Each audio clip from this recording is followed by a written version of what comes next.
Hi everyone. Right, I just wanted to talk very quickly about an artist I know who's in need of commissions at the moment.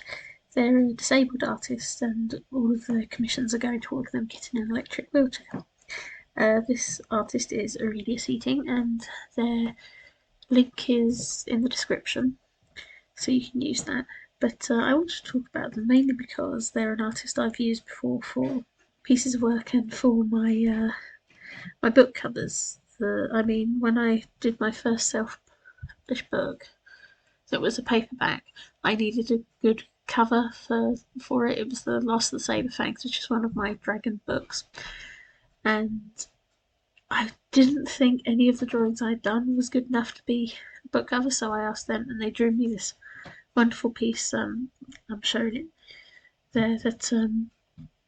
It made me think of, I don't know if any of you used to read it as a child. I can't remember what it was called now, but it's like these stories called like Dragon in the Smoke or something like that. Like these nice kid stories with this dragon in.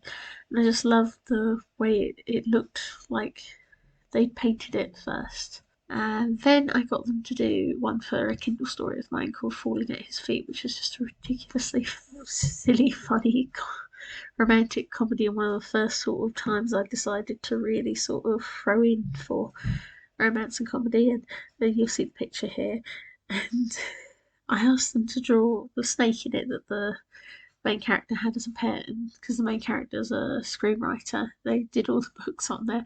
And it wasn't until after I put it up, and I mean I love it anyway, that I noticed some of the little jokes they'd put in with the writing, like well, if you have a look, I'll leave you to see if you can spot it.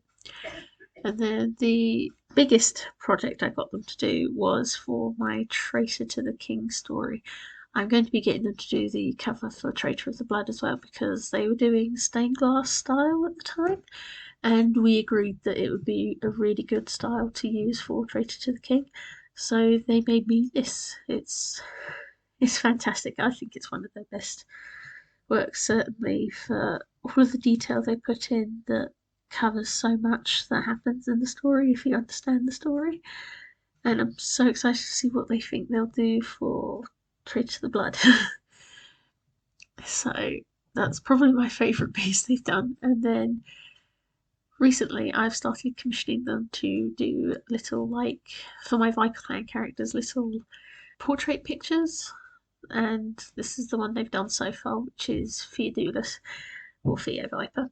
And I just love that they're able to do the eyebrows, because the way I described the eyebrows can be really difficult for some people, and I looked for all of these things that look similar to it, because it's based on the, like, your archetype villain look, because that's the whole idea of Theo in that story. He looks like the archetype villain, but he isn't. And they've done it so well. It's just, I really love it, and I'm looking forward to when I've got a little bit more money on the side to get them to do Delia next, and then I'll just continue like that, and hopefully I'll be able to get the hopefully I'll be able to catch up enough that they can do it for the videos. They have the pictures on the videos. So as you can see, they do a range of other art. If you go to their website, they do character art, they do tabletop RPG art. They're really big into creating accessibility in the tabletop games, like creating things like cool looking Zimmer frames and stuff like that to make sure the whole thing is more accessible because of their own situation. And basically just check them out and have a look. They do have a coffee link to their thing, so if you can't afford a commission but you just want to do a little donation because you want to help towards the electric wheelchair, that would be helpful. But yes, any help towards that would be greatly appreciated. Thank you for your time.